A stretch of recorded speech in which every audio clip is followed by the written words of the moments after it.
Boa noite. Quem está feliz aí? Meu Deus! Presença maravilhosa de Deus. Nós estamos na nossa série Foundation, ok? Foundation. Nós estamos vendo as 8 colunas da família de Zascope, mas na verdade é da vida cristã. 8 temas fundamentais que nós precisamos ter esse entendimento de forma muito clara para construir em cima disso tudo que a gente está construindo como igreja e também a sua vida. E nós estamos falando de fundação, ok? Então, o que é fundação? É o que está aqui para baixo da terra invisível, é o que sustenta esse prédio de pé, é a fundação, são essas estacas que são colocadas. E hoje pela manhã, depois de ministrar, um irmão chegou para mim e falou assim: cara, eu entendi que a série era fundação, mas eu não sabia que eu era a estaca que você ia ficar batendo todos os domingos na cabeça. E é basicamente isso. Hoje nós vamos dar mais umas marteladas para você descer um pouco mais, para você ir mais fundo. E tem sido demais. Abra sua Bíblia comigo em Lucas 19. Lucas, capítulo de número 19. Seguinte. 2 entendimentos muito importantes mudaram as nossas vidas. Primeiro, e foram as 2 primeiras colunas que a gente falou. Primeiro, o entendimento do Evangelho da Graça. Isso transformou completamente a minha vida. Quando eu compreendi que eu fui justificado pela cruz, quando eu entendi que através da cruz eu sou considerado justo diante do Pai, que não é baseado nos meus méritos, mas é baseado nos méritos de Cristo Jesus, que eu posso entrar com confiança na presença do Pai, por causa do que Jesus fez por mim na cruz. Quando eu entendi isso e passei a viver a partir disso, minha vida foi completamente mudada. Quando eu entendi que santidade não é a forma de conquistar o amor de Deus, mas santidade é a forma de responder ao amor de Deus, que é a forma de dizer: eu sou grato ao que o Senhor fez por mim, então eu respondo com obediência. Quando eu entendi isso, mudou minha vida. O segundo entendimento que mudou a minha vida foi o entendimento do reino de Deus. Por quê? Porque o entendimento do reino de Deus, do governo de Deus, te faz compreender qual é a sua missão aqui. Te faz compreender o começo, meio e fim da história da Bíblia. O que é a história da Bíblia, senão Deus estabelecendo o governo dele sobre a terra? A Bíblia começa com um jardim, com Deus governando, e termina com a Nova Jerusalém, uma cidade, e Deus governando. Então, essa história da implantação do governo de Deus na terra. Quando eu compreendi isso, isso mudou a minha forma de viver. Agora, eu quero te passar o terceiro entendimento que mais transformou a minha vida. E eu tenho certeza que vai transformar você também hoje aqui. Que é um entendimento sobre eternidade, ok? É um entendimento sobre salvação e galardão. Não sei se você já ouviu esse termo, salvação e galardão. Galardão é um termo que a Bíblia usa para recompensa, as recompensas de Deus, ok? E eu quero ler com você Lucas 19, a partir do versículo 11. Lucas 19, versículo 11, aonde Jesus vai contar uma parábola para explicar sobre esse entendimento. Então vamos lá. Lucas 19, 11. Ouvindo eles estas coisas, isso é os discípulos, ok? Ouvindo eles estas coisas, Jesus contou uma parábola, visto estar perto de Jerusalém e lhes parecer que o reino de Deus havia de manifestar-se imediatamente. Por isso, Jesus disse, então vamos só entender o contexto aqui. Eles estavam indo para Jerusalém. Eles entendiam, os discípulos, que Jesus é o Messias, ok? O Messias aguardado, o Salvador, o Filho de Davi, aquele que sentaria num trono e que esse reino não teria mais fim. Então, eles criam de forma correta em um reino literal. Então, para o judeu aqui, quando falava reino de Deus, ele não pensava em, ai que delícia, reino de Deus, vou sentir aqui o reino. Não.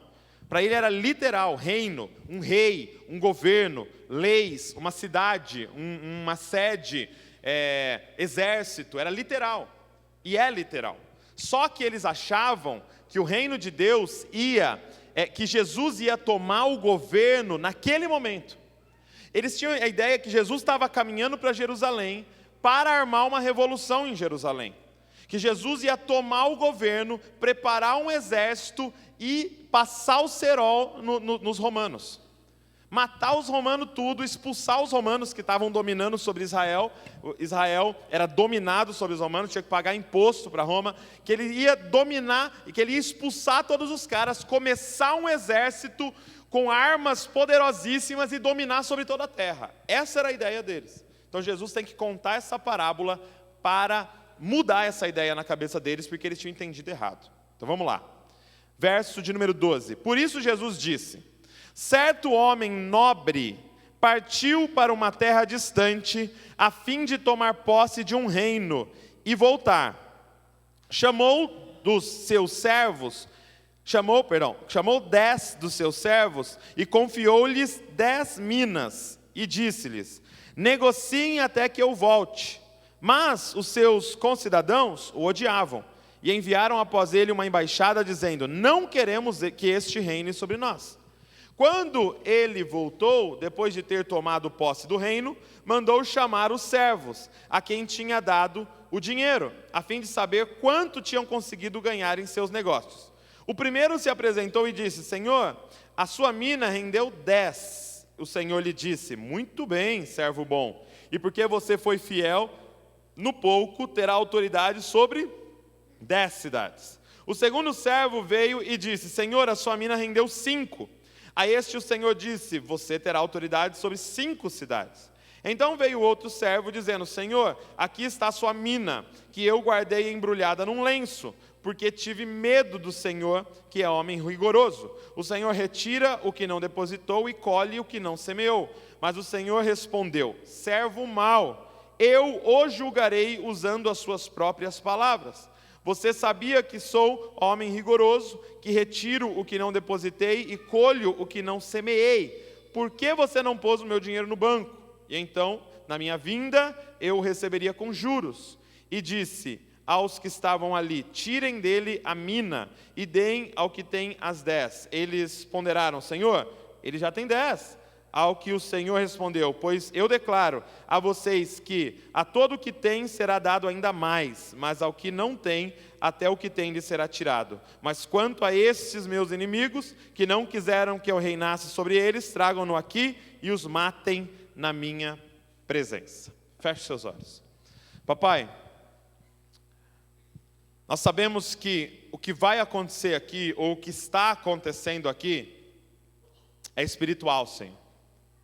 E nós pedimos para o Senhor: faz cair as vendas hoje dos olhos das pessoas, retira o véu do rosto das pessoas hoje aqui, para que eles possam olhar para as letras e não ver somente letras, mas serem vivificados pelo Teu Espírito, Pai.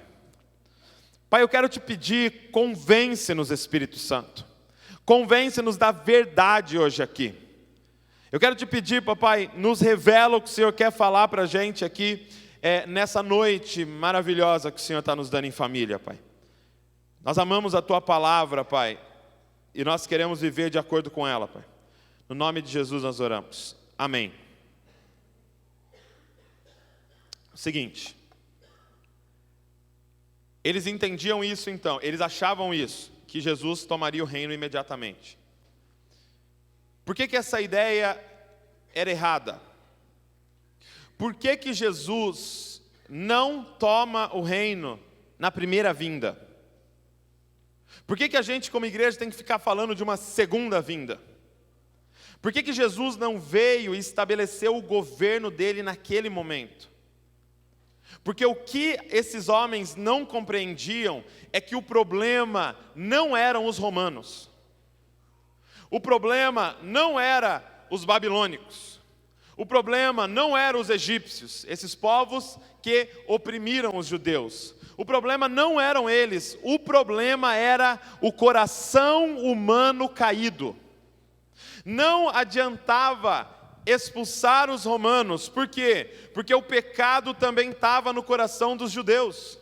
O pecado também estava no coração de Israel. Não adiantava simplesmente expulsar os romanos. Isso fica muito claro, e eu creio que Deus fez isso para nos clarificar sobre isso. Deus chama um homem chamado Noé, um homem justo, um homem bom, um amigo de Deus. Ele chama esse homem, ele pede para construir uma arca, coloca a família de Noé na arca e limpa a terra. E eu pergunto, deu certo? Não, porque não é o problema um povo, o problema é o coração humano. Então a primeira vinda, ele veio para destronar, resolver o problema, que era o pecado. Ele veio não para destruir os romanos, ele veio para destruir o pecado do coração humano. Ele veio nos proporcionar a oportunidade de nascer de novo e passar a viver uma vida reta diante dele. Então nessa primeira vinda, ele vem para morrer no nosso lugar e resolver esse grande problema do pecado. Então nessa parábola, ele é o homem nobre. E ele diz assim, olha, certo homem nobre partiu para uma terra distante. Para quê? Para ser coroado rei. Do que ele está falando? Ele está falando dele. Ele está dizendo, entenda uma coisa, não vai ser agora. Eu vou resolver um grande problema primeiro, e eu vou para uma terra distante. Essa terra distante é o céu. Ele termina o ministério sendo assunto ao céu. Eu vou para uma terra distante, aonde eu vou ser coroado rei. Nessa primeira vinda, eu vim como um homem nobre, mas na segunda eu venho como rei de todas as coisas. Presta atenção. Na primeira ele veio como cordeiro, mas na segunda ele volta como leão, meu irmão. Então, ele está dizendo, esse homem nobre vai para uma terra distante para ser coroado. Em que momento da história de Deus nós estamos hoje, gente? Nós estamos exatamente nisso aqui que ele está contando. O homem nobre veio, o homem nobre venceu, e ele foi ser coroado. Por isso que ele termina Mateus 28, 18, que a gente lê todos os domingos aqui, todas as terças aqui. Ele diz, toda autoridade me foi dada no céu e na terra. Por quê? Porque a partir do momento que ele venceu, ele foi coroado. Então ele diz para eles, olha, então esse homem nobre foi ser coroado, só que antes de ir, ele chama os servos dele. Quem são os servos dele? Os discípulos, os salvos, os que nasceram de novo. Ele chama estes homens, mulheres, e dá para cada um uma mina. Tá? Mina não é menina, tá bom? Se você estava aí falando, nossa, Deus vai me dar uma mina, pô, glória a Deus. Não, Deus não vai te dar uma mina. Porque tem gente que interpretou errado e está trabalhando para ter 10 minas quando Jesus voltar. Brincadeiras à parte. Então ele entrega uma mina, que é uma quantia de dinheiro, para cada servo. Então eu quero que você repare nisso. Ele deu uma mina para cada um. Então eles não trabalharam e receberam uma mina. Eles não fizeram nada e receberam uma mina. Ou seja, era um presente dele. Era graça, era bondade. O que é essa mina, gente? É a nossa salvação. O que ele deixou na nossa mão é a nossa salvação, é a revelação de quem ele é nascer de novo, é entender o reino. Ele deu isso de presente para os discípulos. Eu estou dando para vocês um presente. E o que vocês vão fazer nesse período? Vocês vão multiplicar isso que eu estou dando para vocês. Eu estou indo, mas vocês ficam aqui com uma missão: multiplicar o que eu coloquei na mão de vocês. Então entenda uma coisa hoje aqui: salvação não é o fim, salvação é o meio que Deus usa para te colocar de volta na missão. O exemplo que Jesus usa para a salvação, quando ele está conversando com Nicodemos, é nascer de novo. Ele fala, Nicodemos, você não pode ver o reino de Deus se você não nascer de novo. Nicodemos, você não pode entrar no reino de Deus se você não nascer da água do Espírito. Então deixa eu te perguntar, se Jesus usou para explicar a salvação o termo nascer, você acha que salvação é o fim? Quem que acha que nascer é o fim da história? Salvação, gente, é apenas o início. Salvação é só a porta para você entrar e agora começar uma vida.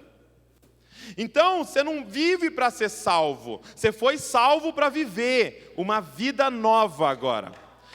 Agora Deus te colocou de volta na missão. Qual é a missão? Multiplicar a sua salvação. Quem está entendendo o que eu estou falando? Então, ele deixa os discípulos com uma missão. Eu e você somos esses discípulos. Porque o homem nobre não voltou coroado ainda. Ele não voltou ainda. Então nós estamos neste período da história de Deus. Nós somos os servos com uma mina na mão. E aí ele diz que ele volta para prestar contas com estes servos, que é o que a gente chama na escatologia de o tribunal de Cristo. O tribunal de Cristo não é para salvação, porque todos aqui estão salvos. Porque são servos de Deus. Nenhum momento você vai ver na Bíblia Deus usando a palavra servo para alguém que não está salvo. Então ele está dizendo, são servos de Deus. Então são servos de Deus, salvos, já servem a Deus. Mas ele vai voltar para prestar contas do que eles fizeram com a salvação deles. Entenderam? Está entendendo ou não? É como a parábola que nós cantamos aqui das 10 virgens. A gente sempre pensa, 5 foram salvas, 5 não foram salvas. Não é isso. Porque ele nunca usaria o termo virgem para alguém que não é santo. Era 10 salvos, mas 5 salvos prudentes e 5 salvos nécios. E 5 salvos entrou para uma parada a mais e 5 salvos ficou de fora. Então ele está vindo aqui prestar contas com salvos, com pessoas, discípulos dele. E aí ele chega no primeiro e o primeiro diz assim, olha, Senhor, está aqui a sua mina e eu multipliquei 10 vezes. E olha o que ele diz, servo bom, porque você foi fiel no pouco, eu vou te colocar sobre o muito. Se você multiplicou 10 vezes, você vai dominar sobre 10 cidades. O outro veio e multiplicou 5. Ele fala, servo bom. Ele não diz servo bom. Ele diz, se você multiplicou 5 vezes, você vai dominar sobre 5 cidades. O que Jesus está nos contando aqui, gente? Presta atenção nisso. Que vai ter posições no governo dele, na eternidade, que depende da forma que você viveu essa vida. Presta atenção. O tempo todo, a palavra galardão também é usada como coroa. E o que é coroa, senão posição de governo? O que você tem que entender? Que existem aqueles que vão ser salvos e existem aqueles que vão reinar com Cristo. Existem os que vão ser salvos, mas tem aqueles que vão reinar com Cristo. E eu não sei qual é o tamanho da sua ambição, mas eu quero estar do ladinho dele. Eu quero estar pertinho dele.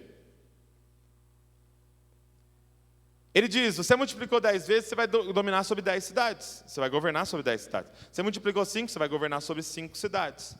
E aí chega aquele que não multiplicou nada. O que eu quero que você grave nessa noite aqui, e está na sua folhinha aí, é o seguinte. Está aqui em bold, aqui na primeira, na introdução. Onde você vai passar a eternidade é graça. Como você vai passar a eternidade depende da sua resposta à salvação que Deus te deu. Presta atenção. Gente, isso aqui é um fundamento, isso aqui é muito importante que eu estou falando aqui. Onde você vai passar a eternidade é graça, salvação, não vem de nós, dom de Deus. Como vai ser a sua eternidade depende da tua resposta à salvação.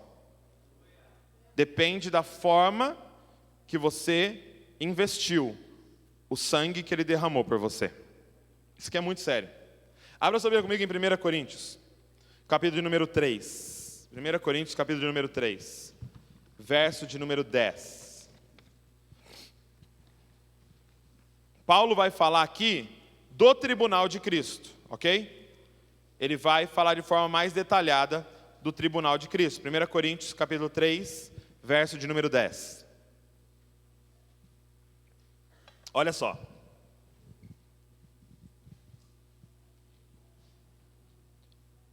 Diz assim, primeira carta de Paulo aos Coríntios 3:10. Segundo a graça de Deus que me foi dada. Então, segundo o quê? A graça de Deus. Salvação, graça, misericórdia. Lancei o fundamento como sábio construtor, e outro edifica sobre ele.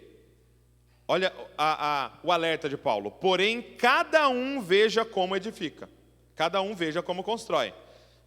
Porque ninguém pode lançar outro fundamento além do que foi posto, o qual é Jesus Cristo. Então presta atenção no que Paulo está dizendo até aqui.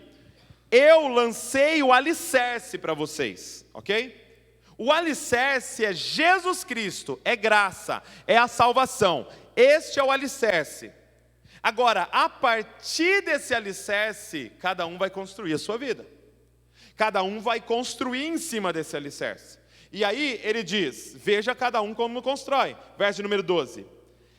E se o que alguém edifica sobre o fundamento é ouro, prata, pedras preciosas, madeira, feno ou palha, a obra de cada um se tornará manifesta, pois o dia a demonstrará.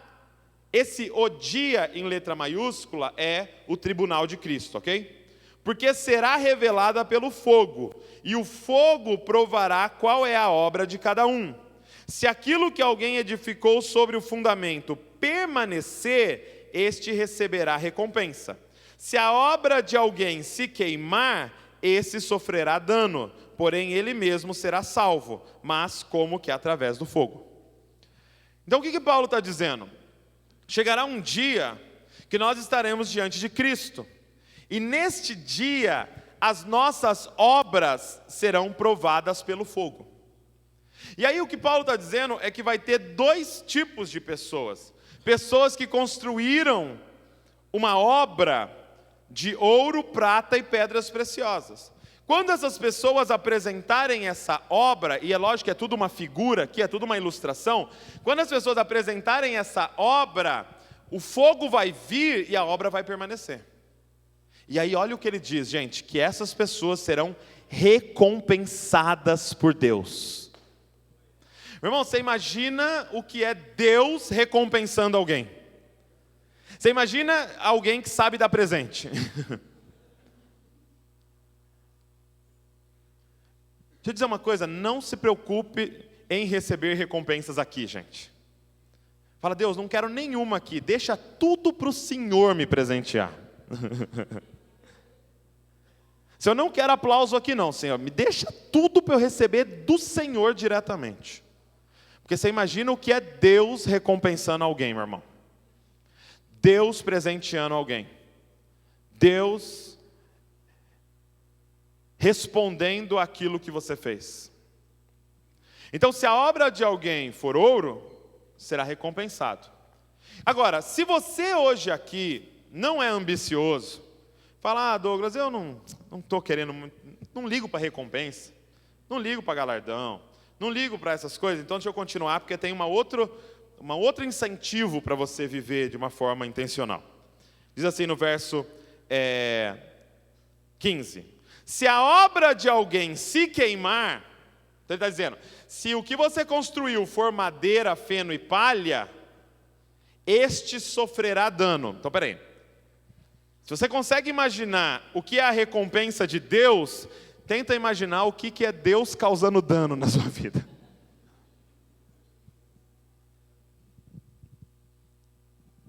Se você tinha medo quando seu pai falava, vamos conversar lá em casa. Você imagina Deus falando, vamos conversar aqui. Deixa você chegar aqui, nós vamos conversar. Da forma que você está vivendo. E olha o que ele diz. Porém ele mesmo, verso 15. Se a obra de alguém se queimar, esse sofrerá dano. Porém ele mesmo será salvo. Você fala, uhul! Mas como que através do fogo?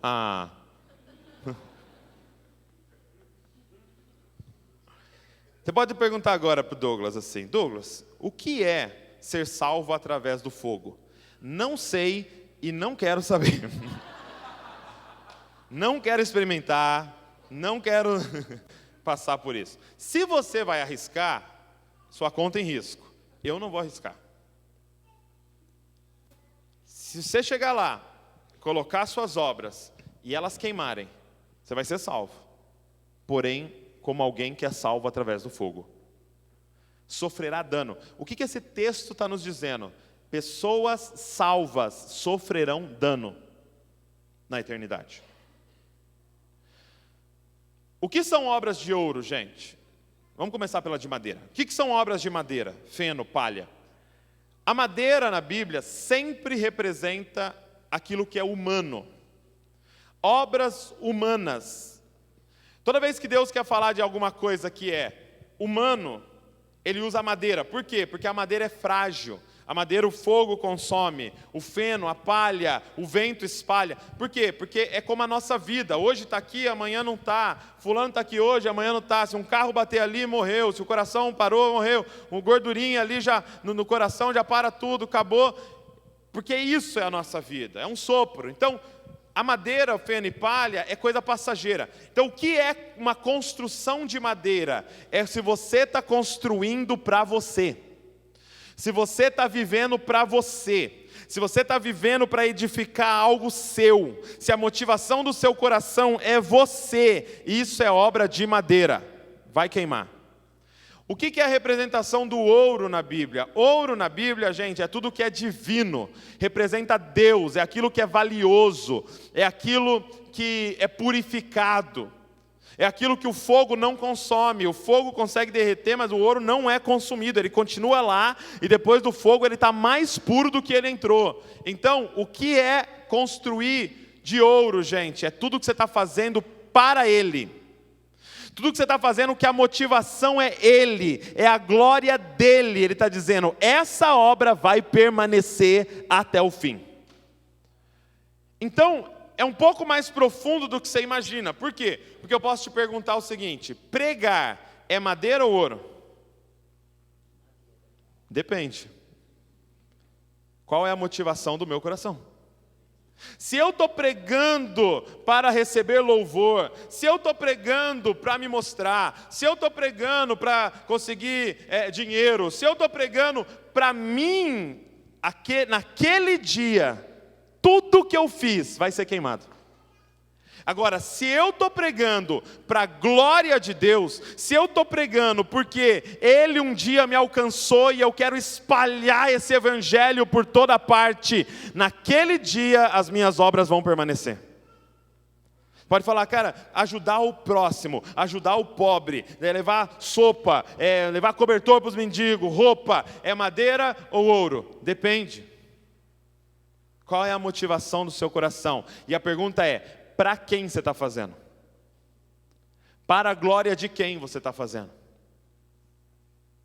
O convite aqui é para viver para Ele, para a glória dEle, para a exaltação dEle, para anunciar o reino dEle, para que o reino dEle venha. É para Ele que nós somos convidados a viver. E aí, é claro que essa forma de viver para Ele é muito ampla nas Escrituras. Por exemplo, cuidar da sua família é viver para a glória de Deus. Ajudar o próximo pode ser para a glória de Deus. Anunciar o Evangelho é para a glória de Deus. Mas trabalhar como se estivesse trabalhando para Cristo é para a glória de Deus.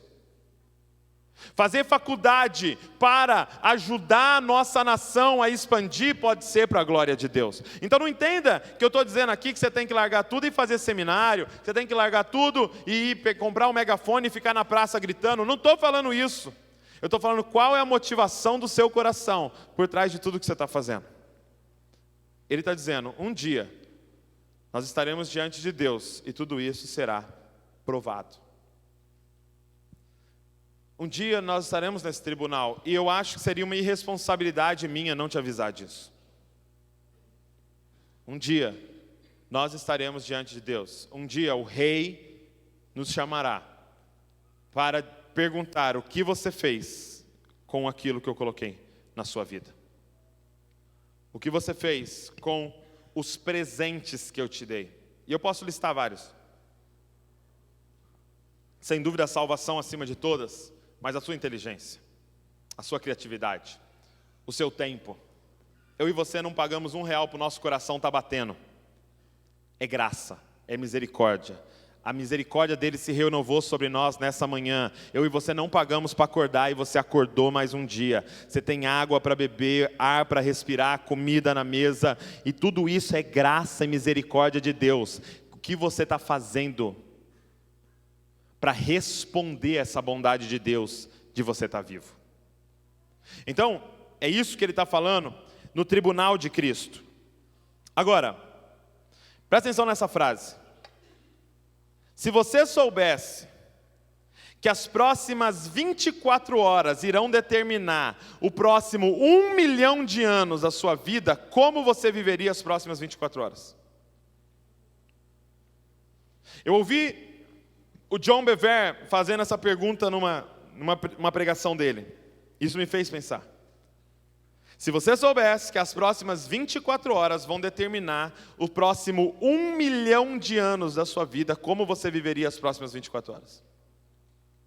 Nós seríamos completamente intencionais se a gente acreditasse nisso. Nós prestaríamos atenção em cada minuto do nosso dia se a gente acreditasse nisso. E essa é a mensagem de hoje. O que você fizer nos próximos dias, meses, anos da sua vida irão determinar a eternidade da vida seguinte. Quem está entendendo o que eu estou falando? Se você para pensar nisso, gente. Se nós não precisamos hoje parar e começar a viver de uma vida intencional. Meu irmão, para de viver como o profeta disse: deixa a vida me levar, a vida leva eu. Para de viver assim. A palavra-chave para hoje aqui é intencionalidade. Viva de forma intencional. Tudo que você está fazendo conta diante de Deus. Não venha para mim com essa graça barata de que a cruz resolveu tudo e que você não tem que fazer nada. Porque foi de graça para nós, para Ele custou muito caro. Nós temos que viver à altura do preço pago por nós, cara.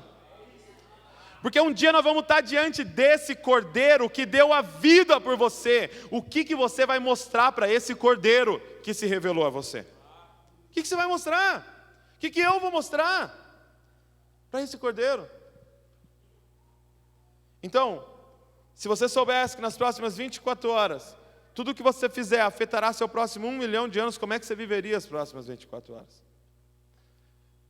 O problema desse servo, gente, da parábola, desse último servo, é que esse último servo, entenda uma coisa, Deus, o que eu entendo dessa parábola é que Jesus não está simplesmente cobrando dele porque ele não multiplicou.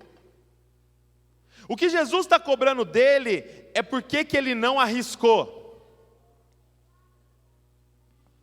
Por que que ele escolheu viver uma vida segura? E agora, se a mina representa a salvação, como que esse cara viveu a vida inteira? Tentando não perder a salvação. Só que o seu chamado não é viver para não perder a salvação. Seu chamado é para multiplicar a sua salvação. É ele salvar um e quando voltar tem 10.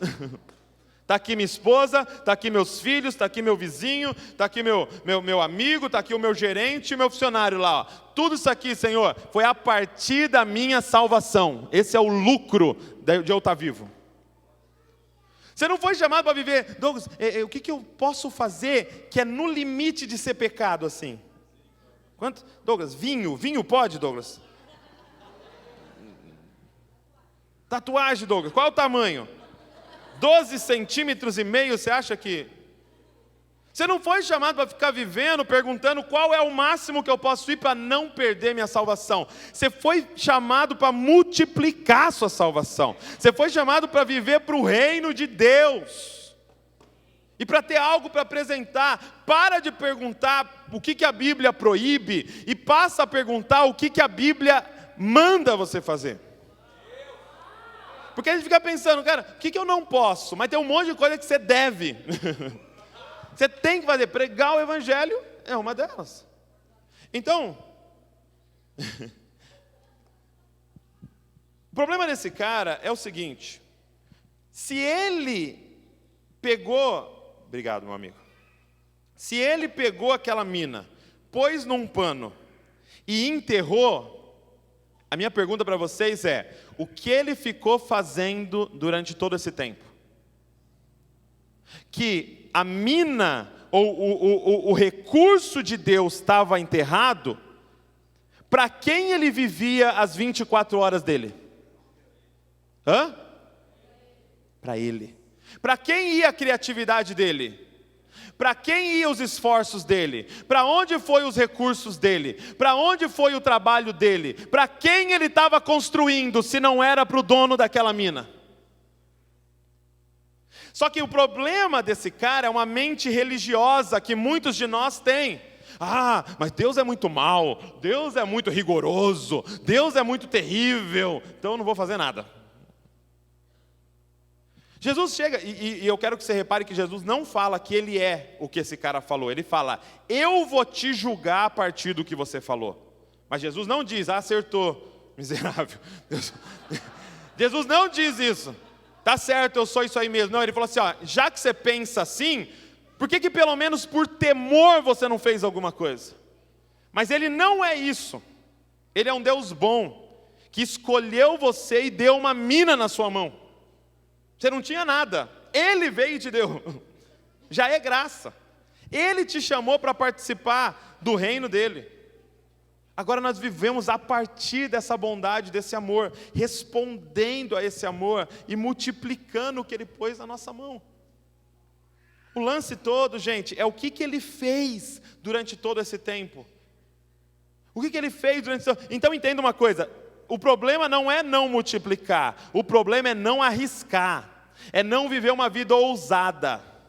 Eu vi o Francis Chan fazendo uma ilustração, num vídeo, ele colocou assim uma barra no púlpito, daquelas de ginasta olímpica, sabe? Aquelas barras que o pessoal faz piruleta em cima assim e tal. E aí, falei alguma coisa errada, né? Pirueta. Aí ele falou assim, ó, imagina que a vida é essa apresentação. Aí ele disse assim, imagina na Olimpíada, aquelas meninas, uma ginasta olímpica, ela chegou na Olimpíada, está lá os juízes esperando, e aí eles vão soltar 1 minuto para ela apresentar, e aí de repente, né, faz o barulho e solta o cronômetro, e aí começa o cronômetro. Aí essa menina senta na barra, deita, abraça a barra e fica esperando o cronômetro acabar. Deu 1 minuto, ela abre o olho, desce e faz. A pergunta é a seguinte: que nota os juízes dariam? Quem receberia uma nota maior? Alguém que fez uma apresentação e caiu, ou ela que não caiu e ficou sentada na barra? Então por que você quer viver a vida focada em não cair, ao invés de tentar viver uma vida ousada? Porque um dia nós vamos estar diante de um juiz. E qual é a nota que ele vai levantar para a forma que você está vivendo? Qual é a nota que ele vai dar para mim e para você no final da sua apresentação? Porque tem gente entre nós que está sentado na barra, cara, e está deitando na barra e orando: Senhor, que eu morra dormindo, Senhor, bem, sem dor nenhuma, assim, mas bem tranquilo, numa casa no campo, deitado assim, com os meus netos ao redor, sorrindo, aí meu coração vai parando bem devagarzinho. Foi o vovô, ó, sorrindo.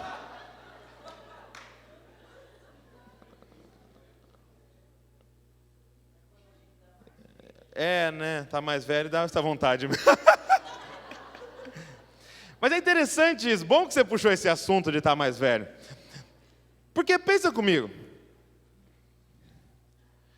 quando o cara é muito bom trabalhar com adolescente e com jovem, porque você fala uma parada, os caras vai tentar fazer, né? Estão tudo meio louco, vai tentar fazer. Por quê? Porque eles são solteiros. né, solteirão, pode fazer tudo, né, e tal, e arrisca, pede as contas do emprego para ir não sei aonde, e vai fazer a viagem missionária, não sei o quê, beleza. Aí o cara casa. Aí já, opa, não é assim também, né, ir em todas as viagens, todos os evangelismos, porque agora eu tenho cuidado, né. Aí tem um filho. Aí já não dá para ir em todos os cultos, no DNA, em todas as coisas. Aí ele tem o segundo filho.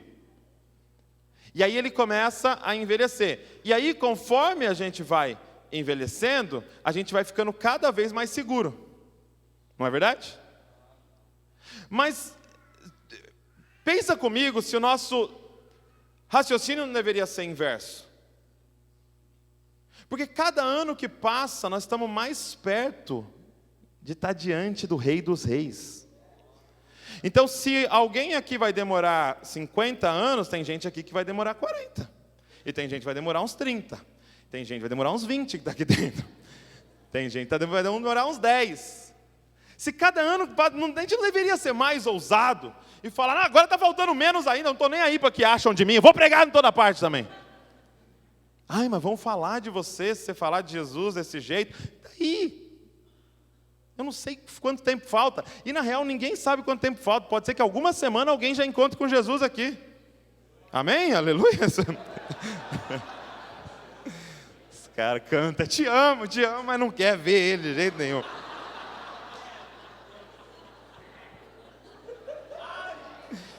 Então, presta atenção. Qual é a nota que Deus vai dar para a sua apresentação? Qual é a nota? De que maneira você está sendo ousado na sua vida com Deus, cara? Ousadia. Porque está se espalhando uma filosofia. A Soraya começou aqui, né, falando. Eu também fui lá ontem assistir o filme do Rei Leão. Eu vou contar tudo para vocês agora, cara.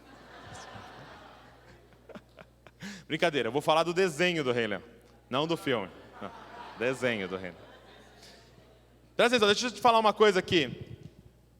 Me acendeu. Porque é exatamente uma filosofia que está reinando entre nós. Quando o Simba lá, o pai dele morre, ele sai fugido lá, né? E aí ele sai fugido, sai andando lá um tempão, e aí ele encontra quem? Timão e Pumba. Timão e Pumba chega para ele e fala o seguinte, cara, deixa eu ensinar para você uma filosofia de vida. Hakuna Matata. O que é essa filosofia de vida? Presta atenção. Os seus problemas você deve esquecer. Isso é viver. O que você tem que fazer? Mas não, eu tive um trauma. Esquece. Finge que não existe e aproveita a vida. Comamos e bebamos. Você vive então para os prazeres. Você vive então para o próximo prazer. Qual é o restaurante top que falta eu ir nessa cidade? Que eu preciso de mais um prazer. Qual é o seriado que eu ainda não vi? Qual é o vídeo engraçado que falta eu ver? Qual é o que eu preciso do próximo prazer? Por quê? Porque você vive como se só existisse essa vida, cara. E aí você fica vivendo dessa forma, cara. Buscando os prazeres da vida, vivendo para aquilo que é gostoso, para aquilo que é uma delícia, e é o que está sendo pregado para nós, cara. Aproveita a vida, enjoy, você merece. Aproveita a vida, até que tem que aparecer um macaco com um cajado na mão, um profeta, e bater na cabeça dele e falar, para, você não foi feito para aproveitar a vida, você foi feito para reinar. Presta atenção, você não foi feito para aproveitar a vida, você foi feito para entregar sua vida. Aí ele fala, não, mas eu não posso, porque você não sabe do meu passado, e o meu pai me abandonou já, meu pai já nem, né, vamos usar a parábola aqui, Deus já não tem nada a ver comigo mais, e aí ele fala assim, não, mas você quer ver Deus? Deus está vivo ainda, você quer ver Deus? Aí ele leva o leão, seu pai está vivo, você quer ver ele? Ele leva o leão, sabe onde ele leva o leão? Para um espelho, olha aí ó, Você quer ver Deus? O rei está estampado em você. Você é a imagem e semelhança do rei. Você não foi feito para aproveitar a vida, você foi feito para reinar. Você foi feito para uma missão. E qual é a sua missão? Entregar a sua vida pelos outros. Eu vim dizer para você que o problema da sua vida é que você está tentando aproveitar a vida. Só que a gente não nasceu para aproveitar a vida, nós nascemos para entregar a vida. Aquele que tentar achar a vida vai perder, mas aquele que perder a vida, achou. Porque nós nascemos para isso. Nós nascemos para reinar. Nós nascemos para amar. Presta atenção, a gente não nasceu para fazer o que a gente gosta, a gente nasceu para fazer o que a gente ama.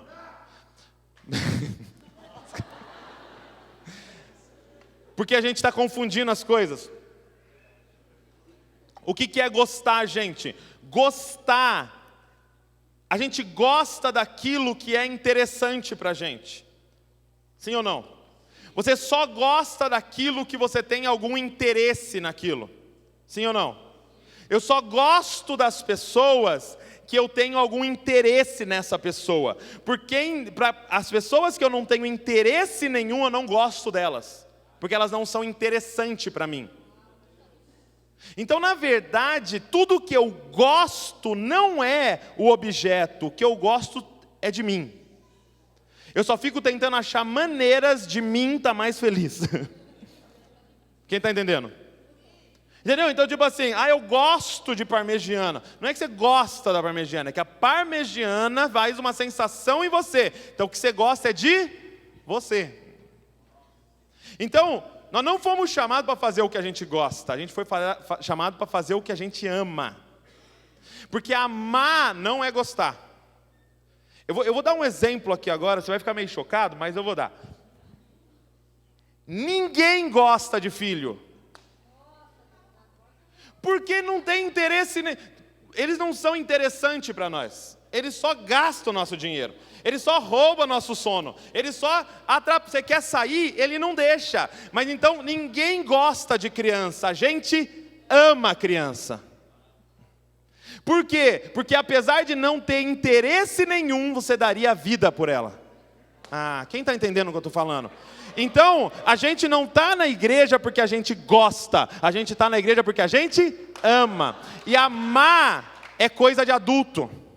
O Davi não sabe amar. O Davi é um interesseiro. Ele só vê o que interessa para ele. A Luísa não sabe amar ainda. Ela gosta das coisas e é interesseira. É só o que é bom para ela. Agora, nós somos adultos. Chegou a hora de você transicionar. Chegou a hora de alguém vir com um cajado e bater na sua cabeça e falar: chega de viver feito adolescente e passa a reinar, cara. Porque você foi chamado para isso, para dar a vida por um povo. Para dar a vida para as pessoas que não estão aqui ainda, cara. Então a gente não tem que fazer o que a gente gosta mais. A gente tem que fazer o que a gente ama. Que é o quê? Viver para Deus. Viver para Ele é o que a gente ama. Então Paulo, depois de fazer uma poesia sobre o amor, 1 Coríntios 13, como ele termina? Quando eu era criança, eu falava como criança, eu pensava como criança, mas agora eu sou homem. Então eu falo e penso como homem. Do que ele está falando? De amor. Agora eu sou paciente, agora eu sou bondoso, agora eu sou benigno, agora eu não ardo de ciúmes. Agora, por quê? Porque agora eu sou filho do amor. Isso é quem eu sou. Então, o convite para nós aqui hoje é um convite de maturidade. É de transicionar de criança para homem, de criança para mulher. Chega de receber milagre, seja um milagre a partir de agora. Chega de pedir algo para você, vamos agora pedir, ser a resposta para as pessoas. Sabe, nós vamos transicionar de demanda para recurso. Nós vamos transicionar, gente. Não tem que cuidar dele, tem que cuidar dele, tem que cuidar. Chega disso, agora você tem que se oferecer. Quem que eu posso cuidar, Douglas? Chega de a gente ter um grupo de demanda. Agora nós precisamos ter um grupo de recursos, cara, onde você se apresenta como sacrifício vivo ao Senhor. Usa a minha vida, Senhor. Usa a minha vida, eu quero morrer por alguma causa. tua. Quero morrer por alguém, para um dia chegar diante de ti e falar: trago em mim as marcas de Cristo Jesus. Tem marcas de Cristo Jesus na sua vida? Sabe, às vezes a gente ora, como eu disse, na vida segura, a gente ora: Senhor, por favor, Senhor, não deixe eu ser como Cristo. Essa é a verdade, cara. Não deixa eu ser como Cristo, Deus. Não deixa eu ter marcas. Nós queremos ser glorificados como Cristo, mas não queremos sofrer como Cristo. Esse é o convite dessa noite.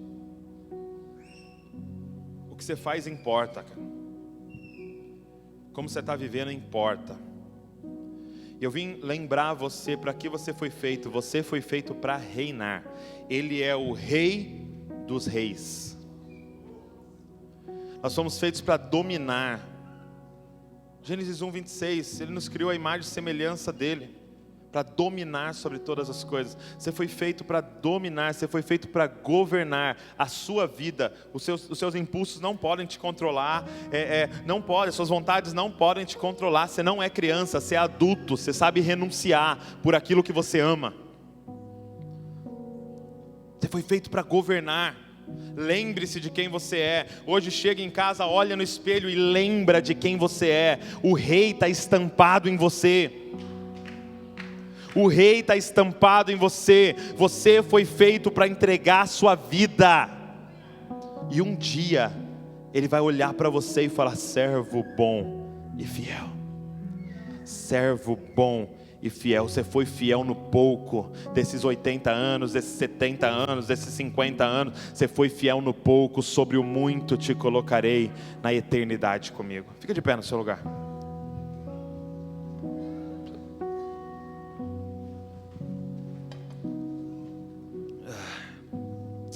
Sabe, a minha oração, gente, e eu quero que seja a sua também, Deus, eu quero morrer vazio.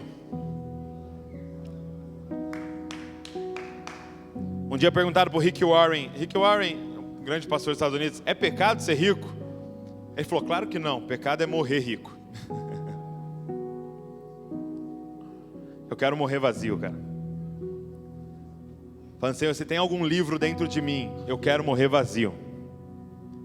Se tem pregação dentro de mim, eu quero morrer vazio, Senhor. Se tem algum projeto dentro de mim, eu quero morrer vazio. Eu quero plantar toda a igreja que é para plantar, discipular todo mundo que é para discipular. Eu quero morrer vazio. Se há uma canção dentro de você, Deus quer tirar de dentro de você. Cara, tem algo grandioso dentro de você. Deus quer fazer através de você. Você não nasceu de novo. O último dia da sua vida não foi quando você nasceu de novo, foi o primeiro dia da sua vida. Deus tem grandes coisas. Salmo 139 diz que tem um livro escrito sobre você. Todos os seus dias foram escritos num livro. Todos os seus dias tem um livro sobre o propósito de Deus para a sua vida. O que você precisa pedir para Deus? Deus, me deixa olhar nesse livro e viver de acordo com aquilo que o Senhor sonhou para mim. Não o que sonharam para mim, não o que eu sonho para mim, o que o Senhor sonhou para mim. Esse foi o estilo de vida de Jesus. Perguntavam para ele: por que você está fazendo isso? Ele falou: porque está escrito. Por que você vai ali? Eu vou ali porque está escrito que é para eu ir ali. Por que você está falando com esse pessoal? Porque eu estou falando com esse pessoal porque está escrito que eu falaria com esse pessoal. Ele estava vivendo de acordo com o livro dele. Você precisa viver de acordo com o seu livro. A minha oração é que o céu revele para você o porquê que você nasceu, o porquê que você está vivo e o porquê que Ele escolheu você para derramar do Espírito Santo dEle sobre a sua vida. Por que tanto investimento em você? Por que tanto amor por você? Por que Ele te chama pelo nome? Por que Ele declara que você é filho dEle e co-herdeiro com Ele em todas as coisas? Por que você tem um propósito muito grande de Deus na sua vida? Cara, morra vazio. Eu não sei que dia o rei vai voltar. Eu não sei se a nossa geração vai ver o rei voltar nos ares, mas todo mundo aqui, Jesus vai voltar para você um dia, e eu não sei a data. Eu não sei a minha, eu não sei a sua, mas eu quero a partir dessa noite passar a viver de forma intencional com tudo que Deus colocou na minha mão. Seu dinheiro, seu tempo, seus contatos, sua criatividade, sua inteligência, seu trabalho, seus dons, que sejam tudo para Ele, cara, para construir para Ele, porque um dia estaremos diante dEle.